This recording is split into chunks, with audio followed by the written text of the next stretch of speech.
Para la pregunta 3 nos dan el siguiente circuito, que piden reducir a una fuente de voltaje en serie con una impedancia. Y te preguntan cuál es el valor de la admitancia de la red. Aquí hicimos distintos pasos. Primero fue cambiar esta fuente de voltaje a fuente de corriente, para luego sumar las fuentes de corriente, que al estar en sentidos opuestos se restan. Después hicimos el paralelo de estos dos elementos. Finalmente hacemos un cambio de fuente, donde queda una fuente de voltaje y los elementos aquí en paralelo, o sea, en serie, y los de paralelo aquí los vamos a juntar. Los juntamos y sumamos, y ahí van a quedar los tres en serie. Los sumamos y da una impedancia de 6,43 menos 27,95 J.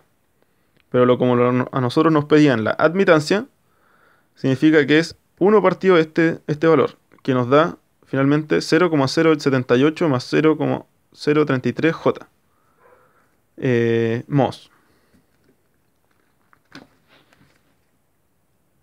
La pregunta B pedía calcular la corriente IF de T que entrega la fuente de tensión obtenida en A. Simplemente se usa la ley de Ohm, que nos da una corriente de 0,55 coseno de 2T más 77,02 amperes. Para la C, pide calcular el valor de la corriente I de T, que es la corriente que se encuentra que pasa por el inductor de 3 Henry. Para ello, utilizamos la reducción de la pregunta A, donde estaban los elementos en serie y estaba una fuente de voltaje. Para ello, se saca el divisor de voltaje en el elemento de menos 30J, y como se puede ver acá. Y después, al tener este voltaje, simplemente se separan estos elementos y como ambos tienen el mismo voltaje, se utiliza el elemento inductor de 6J, que estaba acá. Como se puede ver acá, que 3 Henry vale 6J. Y luego da una corriente IDT de 16,5, no, de 2,789, ángulo de menos 102,973 amperes.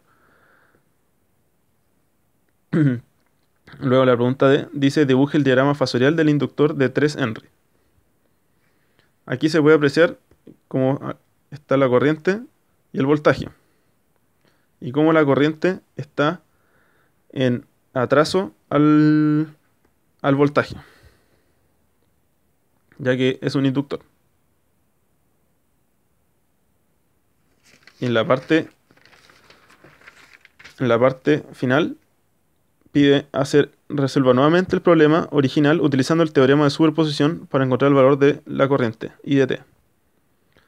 Para ello, apagamos la fuente de corriente, entonces queda un circuito abierto. Se hace una reducción y se realizan los mismos pasos que en la parte C.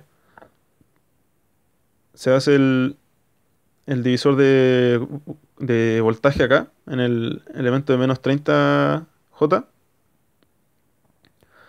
y se procede a dividir luego la corriente que se obtuvo, o sea, el voltaje que se obtuvo en el elemento de menos 30J. Para calcular la corriente se divide en el de 6J, que es aquí,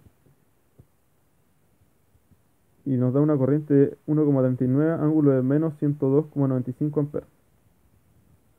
Luego, apagando la fuente de voltaje, queda un cable, que por ende no se toma. O sea, sí se toma, pero queda solamente el inductor.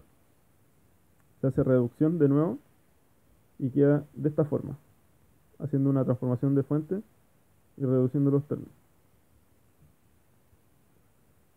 Y al igual que en los pasos anteriores, se saca el voltaje en el elemento de menos 30J.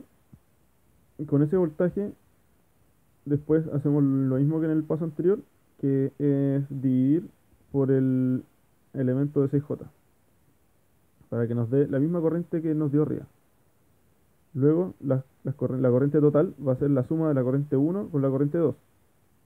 Yo lo multipliqué por 2, que es lo mismo, y me dio una corriente IDT final de 2,79 coseno de 2t menos 102,97 ángulo 97 grados, perdón, en amperes, que es igual a la corriente que nos había dado en la parte C.